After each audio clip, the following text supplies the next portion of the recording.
আপনি যতই বলেন আর না বলেন, ওই একতরফা নির্বাচন করে শেখ হাসিনার দেশে একটা হাস্যকর নির্বাচন করেছিলেন, যার জন্যই তাকে এত আমরা হেয় মনে করছি, যার জন্যই তাকে এত নিন্দা। এখন আবার আপনারা সেই একই জিনিস করবেন। অন্তর্বর্তীকালীন সরকার নিজেই একটি দল গঠন করছেন বলে আমরা বুঝতে পারছি। সরকারের থেকে তারা মন্ত্রী হয়ে তারা দল গঠন করার চেষ্টা করছেন। তাহলে তত্ত্বাবধায়ক সরকার ব্যবস্থা তো আসছেই ওই জন্য যে কিংস পার্টি থাকবে না, যেটা ওটা হলে লেভেল প্লেইং ফিল্ড হবে। তারপরে আপনি আসেন অ্যাডমিনিস্ট্রেশনে, ডিসিএসপি, তারা তো কার কথায় চলছে? আপনার পুলিশ অ্যাডমিনিস্ট্রেশন কার কথায় চলছে?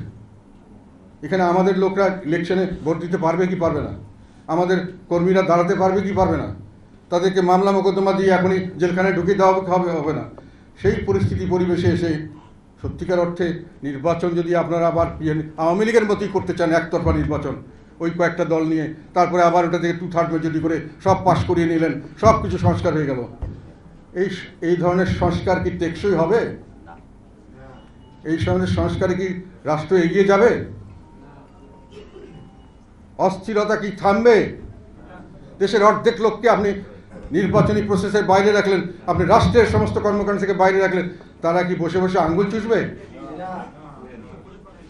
দেশে তো অরাজকতা, যেটাই বলেন না কেন, অস্থিরতা, এইটা তো বীজ বপন হয়ে গেল। বিভিন্নভাবে এই অত্যাচার অনাচার চলছে।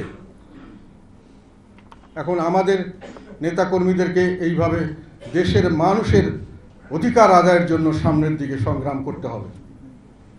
আমরা চাই যে সকল মানুষ, এখানে যদি নির্বাচন হয় সকলের পার্টিসিপেশন দরকার আছে। আপনি যতই বলেন আর না বলেন, ওই একতরফা নির্বাচন করে শেখ হাসিনার দেশে একটা হাস্যকর নির্বাচন করেছিলেন, যার জন্যই তাকে এত আমরা হেয় মনে করছি, যার জন্যই তাকে এত নিন্দা। এখন আবার আপনারা সেই একই জিনিস করবেন, সেইভাবেই করতে চাচ্ছেন। This is very unfortunate. সকল দলের অংশগ্রহণে একটি নির্বাচন আমরা চাই, এবং সেই নির্বাচন হতে হবে অবাধ, সুষ্ঠু, নিরপেক্ষ, অন্তর্ভুক্তিমূলক নির্বাচন। যে কোনো লোক দাঁড়াবে, যে কোনো লোক সেখানে ভোট দিতে যাবে, কোনো বাধাবর্তী পথ থাকবে না, রেজাল্ট সঠিকভাবে প্রমাণ হতে হবে। সেই নির্বাচনের আমরা দাবি করি।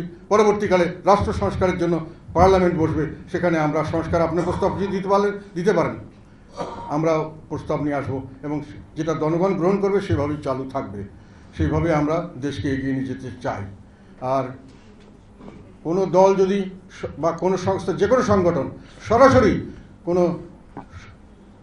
সন্ত্রাসী সংগঠন না হয়, সরাসরি তাদের উদ্দেশ্য যদি আইন বিরুদ্ধ কিছু না হয়, তাহলে সেই সমস্ত সংগঠনকে আপনি কখনোই, সেই ধরনের দলকে কখনোই আপনি নির্বাচন থেকে বা রাজনৈতিক প্রক্রিয়া থেকে বাইরে রাখতে পারেন না।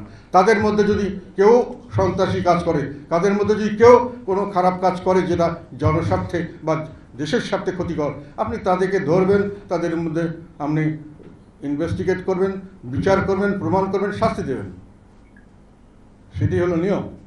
তার জন্য একটি সংগঠনে সব লোকই কি খারাপ? যদি সেই সংগঠনের উদ্দেশ্য হয় যে আমি জোরপূর্বক, মানে একটা বেআইনিভাবে একটা ক্ষমতা দখল করবো বা কিছু একটা এরকম কিছু, বা যেটাকে মনে গ্রহণযোগ্যভাবে বলা যায় যেটা সমাজের জন্য ক্ষতিকারক, only then they should be away from the politics.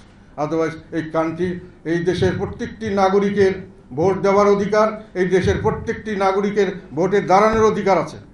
এই অধিকার কেউ খর্ব করতে পারবে না, যদি না আমাকে প্রমাণ করতে পারে।